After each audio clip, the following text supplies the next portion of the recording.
Saya tidak tahu harus berbuat apa tanpamu. Hidup ini terasa begitu berat. Pagi di desa selalu datang dengan cara yang sama. Kabut tipis menggantung di antara pepohonan, suara ayam bersahut-sahutan, dan aroma tanah basah yang masih setia menyimpan embun malam. Di sebuah rumah kayu sederhana di pinggir desa itulah Harry tinggal bersama kakeknya. Rumah itu kecil, berdinding papan yang sudah mulai kusam dimakan usia. Namun di balik kesederhanaannya, tersimpan sesuatu yang tak ternilai, pengetahuan tentang ramuan herbal yang diwariskan turun-temurun. Harry berusia 20 tahun. Tubuhnya kurus, kulitnya kecoklatan karena terbiasa terpapar matahari. Matanya tajam namun selalu menyimpan keteduhan. Sejak orang tuanya meninggal beberapa tahun lalu, Harry hidup berdua dengan sang kakek, satu-satunya keluarga yang ia miliki. Kakeknya, Mbah Wiryo, adalah seorang peracik obat herbal yang dihormati di desa. Usianya sudah hampir 70 tahun, rambutnya memutih, punggungnya sedikit membungkuk, namun tangannya masih cekatan ketika menumbuk rempah atau memilah daun-daunan obat. "Ri, pastikan rimpang temu irengnya jangan terlalu halus," ucap Mbah Wiryo suatu pagi sambil duduk di bangku bambu. "Iya, Mbah," jawab Harry patuh sambil terus menumbuk di lesung batu. Setiap hari, rutinitas mereka nyaris sama. Sejak subuh, Harry membantu kakeknya menyiapkan ramuan, akar, daun, kulit kayu, dan biji-bijian yang sudah dikeringkan dengan cara tradisional. Setelah semuanya siap, Harry akan mengemas ramuan itu ke dalam botol kecil dan kantong kain. Lalu, sekitar pukul 6 pagi, Harry akan mengeluarkan sepeda tuanya. Sepeda itu sudah menemaninya bertahun-tahun. Catnya mengelupas, rantainya kadang berbunyi, namun Harry merawatnya dengan penuh perhatian. Dengan sepeda itulah ia mengayuh perjalanan 2 jam menuju kota. 2 jam bukan waktu yang singkat. Harry melewati jalan tanah, kebun tebu, sawah, dan kemudian jalan aspal yang mulai ramai. Keringat membasahi punggungnya, namun ia tak pernah mengeluh. Ia tahu, dari sepeda itulah kehidupan mereka bergantung. Toko-toko herbal di kota sudah mengenalnya. "Datang lagi, Ri," sapa pemilik toko pertama. "Iya, Pak. Ini ramuan baru dari Mbah," jawab Harry sambil tersenyum sopan. Obat-obatan racikan Mbah Wiryo dikenal ampuh. Banyak pelanggan tetap yang menunggu kiriman Harry setiap minggu. Meski begitu, penghasilan Harry tetap sederhana. Cukup untuk makan, membeli beras, dan sesekali membeli obat untuk kakeknya. Harry tidak pernah bermimpi besar. Baginya, hidup tenang bersama kakek di desa sudah cukup. Siang itu, Harry memasuki toko herbal terakhir yang biasa ia datangi. Toko itu lebih besar dari yang lain, berlokasi di pusat kota. Biasanya ramai, tapi kali ini suasananya berbeda. Di dalam toko, Harry melihat beberapa orang berpakaian rapi berdiri di sekitar seorang wanita parubaya yang duduk di kursi roda. Wanita itu berusia sekitar 50 tahun. Wajahnya cantik, meski terlihat pucat dan lelah. Matanya sembab, seolah baru saja menangis. Pakaian yang dikenakannya sederhana namun jelas mahal. Dialah Bu Rena. Harry tidak langsung tahu siapa wanita itu, tapi aura kesedihannya begitu kuat hingga membuat langkah Harry terhenti sejenak. "Maaf, Bu, untuk kondisi ibu, kami benar-benar tidak punya obatnya," ucap pemilik toko dengan nada menyesal. Bu Rena menunduk. Tangannya mengepal di atas selimut yang menutupi kakinya. "Sudah 3 tahun, saya mencoba segalanya," ucapnya pelan, suaranya bergetar. Tidak ada dokter yang tahu penyebabnya. Pengawal di sampingnya terlihat canggung. Mereka jelas tak terbiasa melihat wanita sekuat Bu Rena dalam kondisi rapuh seperti itu. Harry, yang sejak tadi berdiri di dekat pintu, memberanikan diri melangkah maju. "Maaf, Bu," katanya pelan namun jelas. "Bolehkah saya bertanya?" Semua mata tertuju padanya. Bu Rena menoleh. "Kamu siapa?" "Saya Harry, Bu. Saya mengantar obat herbal dari desa." Bu Rena mengangguk lemah. "Ada apa?" Harry menatap kaki Bu Rena. Entah mengapa, ada sesuatu yang terasa janggal. Ia tidak melihat luka, tidak ada bekas operasi, tapi ada aura dingin dan berat yang tidak wajar. "Sejak kapan ibu tidak bisa berjalan?" tanya Harry hati-hati. 3 tahun, jawab Bu Rena. "Tiba-tiba, bangun tidur, kaki saya tidak bisa digerakkan. Tidak sakit, hanya mati rasa, lalu perlahan mulai nyeri setiap hari." Harry mengangguk pelan. Ia teringat sesuatu yang pernah diceritakan kakeknya. Dengan ragu, Harry merogoh tas kecilnya dan mengeluarkan sebuah pil kecil berwarna coklat kehitaman. "Bu, ini hanya untuk menghilangkan rasa sakit," ucap Harry jujur. "Bukan untuk menyembuhkan." Pengawal langsung waspada. "Kamu yakin?" Harry menatap Bu Rena. "Kalau ibu berkenan." Bu Rena menatap pil itu lama. Lalu, dengan napas panjang, ia mengambilnya dan menelan dengan air mineral. Beberapa menit berlalu. Wajah Bu Rena yang semula tegang perlahan berubah. Matanya membesar. Rasa sakitnya, katanya terbata, hilang. Pengawal terkejut. Pemilik toko terpaku. Harry menunduk. "Itu hanya sementara, Bu. Kalau ingin sembuh, perlu ramuan lain. Lebih lengkap." Air mata Bu Rena mengalir tanpa bisa ia tahan. "Datanglah ke rumah saya," ucapnya cepat. "Saya mohon." Ia menyebutkan alamat rumahnya, sebuah alamat yang membuat Harry terdiam. Itu adalah kawasan elit kota. Namun Harry hanya mengangguk sopan. "Besok pagi, Bu," jawabnya. Pagi itu, Harry berangkat lebih awal dari biasanya. Langit masih berwarna abu-abu ketika ia mengayuh sepeda tuanya meninggalkan desa. Di dalam tas kain lusuh yang ia selempangkan di bahu, tersimpan ramuan yang telah ia dan kakeknya siapkan hingga larut malam. Malam sebelumnya, Mbah Wiryo terlihat sangat serius. "Ri," ucap sang kakek sambil menumbuk rempah dengan pelan namun mantap. "Wanita itu bukan sakit biasa." Harry mengangguk. "Aku juga merasakannya, Mbah." "Itu bukan lumpuh karena syaraf rusak," lanjut Mbah Wiryo. "Ada penyumbatan lama. Bisa karena benturan lama, bisa juga karena pengaruh racun dingin yang menetap bertahun-tahun." "Apa bisa disembuhkan?" tanya Harry lirih. Mbah Wiryo berhenti menumbuk.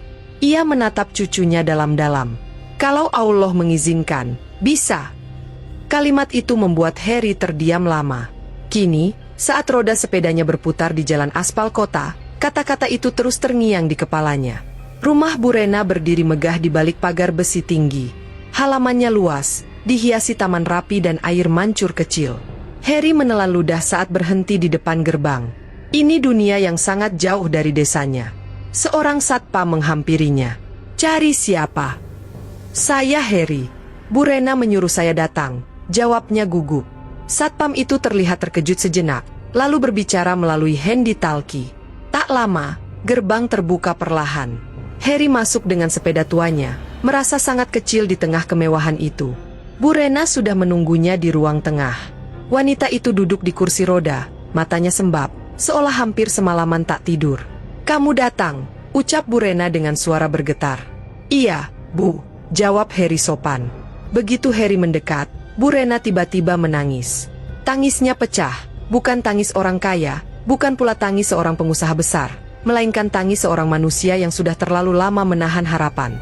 "Saya sudah pasrah, Harry," katanya terisak. 3 tahun saya hanya bisa melihat dunia dari kursi ini." Harry menunduk hormat. "Kita coba bersama-sama, Bu." Ia meminta Bu Rena dipindahkan ke sofa panjang. Dengan hati-hati, Harry mengeluarkan ramuan berbentuk pasta, campuran rempah yang ditumbuk halus, beraroma hangat dan menyengat lembut. "Ini mungkin akan terasa panas," ucap Harry. Bu Rena mengangguk. Perlahan, Harry mengoleskan ramuan itu ke kaki Bu Rena, dari betis hingga telapak. Tangannya mantap, gerakannya penuh keyakinan, seperti yang selalu diajarkan kakeknya. Beberapa menit berlalu. Wajah Bu Rena yang semula tegang berubah. Napasnya memburu. "Hangat, sangat hangat," ucapnya. Tak lama kemudian, keningnya berkeringat. "Harry," katanya pelan. Bengkaknya seperti berkurang. Benar saja, pembengkakan yang selama ini tak pernah hilang perlahan surut. Warna kulit kakinya berubah lebih cerah. Harry menutup mata sejenak. Dalam hatinya, ia berdoa. "Bu, coba gerakan jari kaki," katanya. Bu Rena terdiam. Wajahnya pucat, seolah takut berharap. Lalu, perlahan, jari kakinya bergerak. Bu Rena terisak keras. "Saya bisa merasakannya." Air matanya jatuh deras. Dengan bantuan Harry dan seorang pelayan, Bu Rena mencoba berdiri. Awalnya kakinya gemetar hebat, tubuhnya goyah. Namun kemudian, ia berdiri. 1 langkah, 2 langkah. Bu Rena berjalan. Tangis haru memenuhi ruangan. Para pelayan menutup mulut mereka, tak percaya pada apa yang mereka lihat. Bu Rena memeluk Harry erat-erat. Terima kasih, ucapnya berulang kali. Saat itulah, suara langkah tergesa terdengar dari pintu. Seorang wanita muda masuk dengan wajah terkejut. Ia cantik, sederhana namun anggun. Usianya sebaya dengan Harry, 20 tahun. Matanya membesar saat melihat ibunya berdiri. "Mah, kamu berdiri." Bu Rena menoleh. "Rizka." Rizka berlari dan memeluk ibunya sambil menangis. "Aku kira aku bermimpi." Bu Rena mengusap rambut putrinya. "Ini semua karena Harry." Rizka menoleh ke arah Harry. Tatapan mereka bertemu. Untuk sesaat, dunia terasa diam. Harry segera menunduk. "Saya hanya membantu, Mbak." Rizka menatapnya lama. Ada kekaguman, keharuan, dan sesuatu yang sulit dijelaskan. Tak lama kemudian, Bu Rena menyuruh asistennya mengambil sebuah koper kecil. Ia membukanya di hadapan Harry. "Ini 100 juta, ucapnya tegas. "Ambillah." Harry terkejut. Ia langsung menggeleng. "Maaf, Bu. Saya tidak bisa." Bu Rena terdiam. "Kenapa?" "Saya menolong bukan untuk uang." Keheningan menyelimuti ruangan. Lalu Bu Rena tersenyum. Senyum yang berbeda, penuh rasa hormat. "Kalau begitu," katanya mantap, "saya akan berterima kasih dengan cara lain." Ia menatap Rizka, lalu kembali ke Harry. "Saya akan membuatkan kamu toko herbal di kota. Dan, saya ingin kamu bersama Rizka." Harry terperanjat. "Bu, saya hanya orang desa." Rizka melangkah maju. "Aku tidak keberatan." Kali ini Harry benar-benar kehilangan kata-kata. "Aku ingin mengenalmu," lanjut Rizka lembut. "Kalau boleh, kita jalani perlahan." Harry menelan ludah, lalu mengangguk pelan. "Baik, kita coba dulu." Di luar sana, matahari pagi bersinar terang. Hari-hari setelah kesembuhan Bu Rena terasa seperti mimpi bagi Harry. Ia masih mengayuh sepeda tuanya pulang ke desa sore itu, namun pikirannya penuh dengan kejadian pagi tadi. Rumah mewah, tangisan haru, Rizka yang memeluk ibunya, dan tawaran yang tak pernah terlintas dalam hidupnya. Ketika Harry tiba di rumah, Mbah Wiryo sedang duduk di serambi, seperti biasa. "Mbah," ucap Harry pelan. Mbah Wiryo menoleh dan tersenyum tipis. "Kakinya sembuh, ya?" Harry terkejut. "Mbah tahu." "Orang yang ikhlas menolong, doanya sampai," jawab sang kakek sederhana. Harry duduk di sampingnya dan menceritakan semuanya, termasuk tawaran toko herbal dan soal Rizka. Mbah Wiryo mendengarkan dengan tenang. "Kalau kamu takut karena miskin," ucap Mbah Wiryo akhirnya, "ingat, yang kamu bawa bukan harta, tapi manfaat." Kata-kata itu menenangkan hati Harry. Seminggu kemudian, toko herbal itu resmi dibuka. Letaknya strategis, tak jauh dari pusat kota. Papan namanya sederhana, Herbal Warisan Alam. Bu Rena menepati janjinya. Ia tak ikut campur urusan ramuan, hanya membantu perizinan dan modal awal. Semua resep tetap milik Harry dan kakeknya. Setiap pagi, Harry membuka toko dengan perasaan yang masih terasa asing. Ia masih mengenakan pakaian sederhana, masih berbicara dengan sopan khas orang desa. Namun pelanggan mulai berdatangan. Ada yang datang karena mendengar kesembuhan Bu Rena. Ada yang datang karena rekomendasi dokter alternatif. Ada pula yang sekadar penasaran. Harry tak pernah berlebihan menjanjikan kesembuhan. Kalau cocok, alhamdulillah. Kalau tidak, jangan dipaksakan, ucapnya pada setiap pelanggan. Kejujuran itu justru membuat orang percaya. Di desa, Mbah Wiryo kini lebih sering menyiapkan bahan. Daun dan akar dikeringkan dengan teliti. Kadang Harry pulang 2 atau 3 hari sekali untuk menjemput bahan, menghabiskan waktu bersama kakeknya. Dan setiap sore, Rizka datang. Ia selalu membawa makanan. Kadang masakan rumah, kadang hanya buah dan teh hangat. Rizka tak pernah malu datang ke toko, duduk membantu mencatat pesanan, atau menyapu lantai jika sepi. "Kenapa Mbak Rizka selalu repot-repot?" tanya Harry suatu sore. Rizka tersenyum.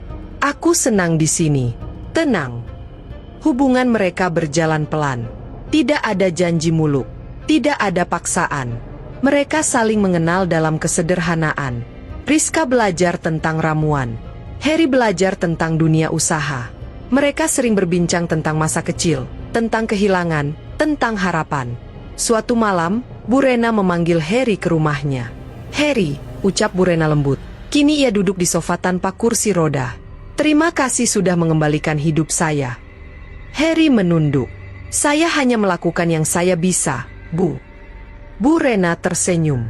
"Itu lebih dari cukup." Ia menatap Harry penuh keyakinan. "Saya tidak ingin memaksa. Tapi jika suatu hari kamu siap, Rizka adalah titipan terbesar saya." Harry mengangguk. "Saya akan menjaganya sebaik yang saya mampu." Waktu berjalan. Toko herbal berkembang pesat. Harry mulai mempekerjakan 2 orang pegawai. Ia tetap hidup sederhana. Sepedanya masih sama, meski Bu Rena pernah menawarkan mobil. "Saya lebih suka mengayuh," jawab Harry tersenyum. Suatu sore, Harry mengajak Rizka ke desa. Ia ingin Rizka mengenal dunia asalnya. Rizka terkesima melihat kesederhanaan rumah kayu, kebun kecil, dan Mbah Wiryo yang menyambutnya dengan senyum hangat. "Inilah hidup saya," ucap Harry pelan. "Tidak mewah." Rizka menggenggam tangannya. "Aku tidak mencari mewah." Mbah Wiryo memperhatikan mereka dari jauh. Matanya berkaca-kaca. Beberapa bulan kemudian, di serambi rumah sederhana itu, Harry menyampaikan niatnya. "Mbah, Bu Rena, saya ingin menikahi Rizka.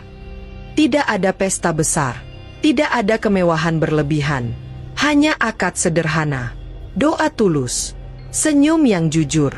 Harry tetap Harry, pria desa yang mengayuh sepeda, meracik obat, dan menolong tanpa pamrih.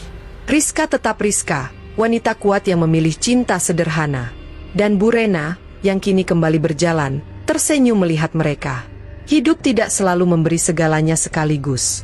Kadang, ia hanya memberi satu hal, kesempatan untuk tetap menjadi baik. Dan Harry memilih itu. Demikianlah cerita kali ini, jangan lupa like, komen, dan subscribe. Terima kasih. Aku mencintaimu, sayang. Aku juga.